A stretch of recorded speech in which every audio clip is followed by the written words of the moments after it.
Recent Voices on Sunday Breakfast. Many years back, when my little girl was about 7 years old, she came home from school one day and started crying. And I said, "What's the matter? Why are you so upset?" And she said, "Mom, my friend said your mom dresses silly." Because I used to wear sari whenever I would go to pick her up, and it's a very traditional Indian dress. And I said, "Not to worry. She's saying it only because she doesn't know you well enough. She doesn't know much about your culture. Don't worry about it. I'll sort it out." So the next day I went into school and I spoke to her class teacher and told her about this incident. Of course, she was very embarrassed and very apologetic. And she said, "Oh, I think I should go and have a word with the girl and her parents." I said, No, I don't want to make a big issue about it. It's only happened because the little girl doesn't know much about our culture. So could I come into your school and do a little talk about our Indian culture?" And she was very pleased about that. So the next day, I went into school with some clothes, some food, some storybooks about our Hindu mythology, and I spoke to the children about our lifestyle, about the Indian culture, about how we live at home as Indians, and what it is that we eat and what we do. And when it came to clothes, I called that little girl and said, "Do you want to wear a sari?" And I dressed her in a sari, put on a bindi for her, and dressed her with all this jewelry. And she was so pleased. She said, "Oh, I look so beautiful. I look like an Indian lady." And from that day, she was my daughter's best friend. Recent Voices on Sunday Breakfast.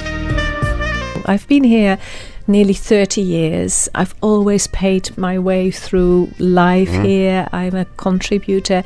It would be madness if people like myself somehow felt because of administrative reasons we needed to move back, if we still feel we've got a role to play. And I think a society thrives when it incorporates people of various backgrounds, both in class, race, background, because I think we all contribute the particular strength of our nationalities and learn from the strengths of others.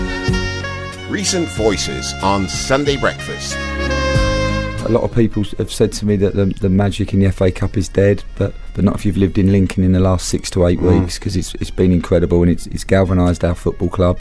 It's brought the players and the management and the club, connected it with the supporters and with the local community, and it's been a fantastic run. And Lincoln City are now fully in the forefronts of the people's minds and Lincoln City's hearts. We're in the last 8 now, so you have to be in it to win it. But no, seriously, you know, we've beaten 2 championship teams. We managed to beat a Premier League team away yesterday, so we've drawn a lot of confidence from that. But we're realistic at the same time, and we're not getting ahead of ourselves. We've got a group of players that have worked incredibly hard, not just yesterday, but from the end of June, when we come together as a group, and they deserve all the success and all the plaudits that they're getting. Recent Voices on Sunday Breakfast. It was an extremely moving debate. I mean, I'd gone into that with some trepidation. This could be people sort of trying to score points off each other. But actually, in that debate, people spoke passionately. They spoke about their understanding of God through the scriptures, through the experiences of the church and their own church stories.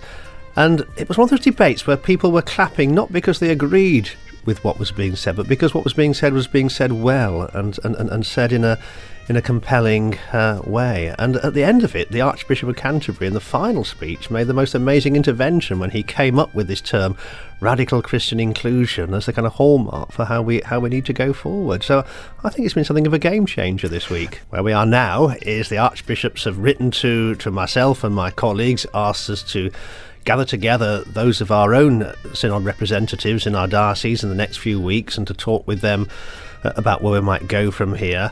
It's also for us in the dioceses to begin to think about what radical Christian inclusion might mean in an area like Greater Manchester.